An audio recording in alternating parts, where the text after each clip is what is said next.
வணக்கம் நண்பர்களே! இன்று நாம பார்க்கக்கூடியது விடாமுயற்சி. அதாவது நாம ஒரு பணிய தொடங்கி குறுகிய நாள்லயே நம்ம அந்த பணிய விட்டுறணும். எது நம்மளால அந்த பணிய தொடர்ந்து செய்ய முடியாது. நம்ம ஆல்ரெடி ஃபிக்ஸ் பண்ணி வச்சிருப்போம். நம்மளுடைய மூளைக்கு கட்டளை குடுத்து வச்சிருப்போம். இந்த பணிய நம்ப சிறப்பா செய்யணும்னு. ஆனா, நம்ப வந்து நம்மளுடைய உடல் பிரச்சனையாலும், பொருளாதார பிரச்சனையாலும், ஏதோ ஒரு திங்கிங்னால நம்ம என்ன பண்ணுவோம், அந்த பணிய பாதியிலே விட்டுருவோம்.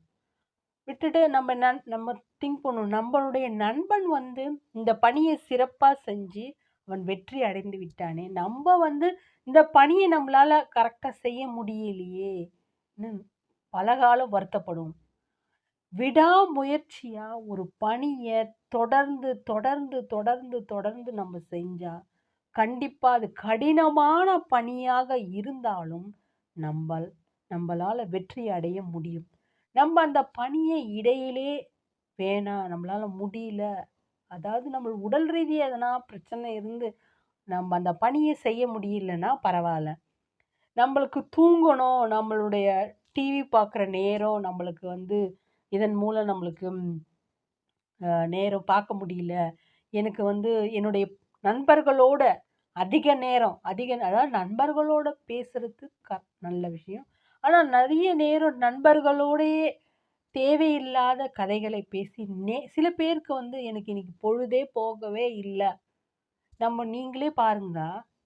ஒரு பொழுதுபோக்கு பொழுதுபோக்கு சாதனம்னாவே இந்த தொலைக்காட்சி பெட்டியும் நம்ம சினிமா தியேட்டரும், திரையரங்குங்கள தான் சொல்லுவோம். பொழுதுபோக்கு. பொழுதுபோக்கு என்றால் என்ன? நம்பளுக்கு பொழுதே போகவே இல்ல. அப்ப நம்ம என்ன பண்றோம்? பொழுதை போக்குறோம். போக்கி எங்க போறோம்? நம்ம டிவி முன்னாடி போய் உட்கார்ந்து நம்முடைய காலத்தையும், நேரத்தையும் பொழுத எப்படி போக்குறது?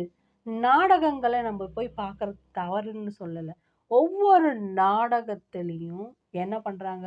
நெகட்டிவா அதாவது ஒரு எப்படி இமேஜினேஷன். It is imagination. அப்படிதான் ஒரு நடக்காத சம்பவத்த இமேஜினேஷனா கொண்டு வந்து நம்மளுடைய மூளையில திணிக்கிறாங்க.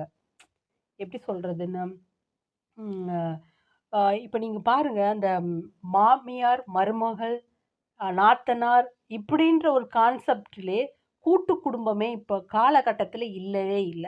ஆனா, ஒவ்வொரு நாடகத்திலயும் மாமியார், மருமகள், நாத்தனார், பெண் அந்த பொண்ணோட பொண்ணு எல்லாம் அந்த குடும்பத்தில இருக்கிற மாதிரியும், தினம் இவங்க என்ன பண்றாங்கன்னா, சண்டை போட்டுக்கிறாங்க.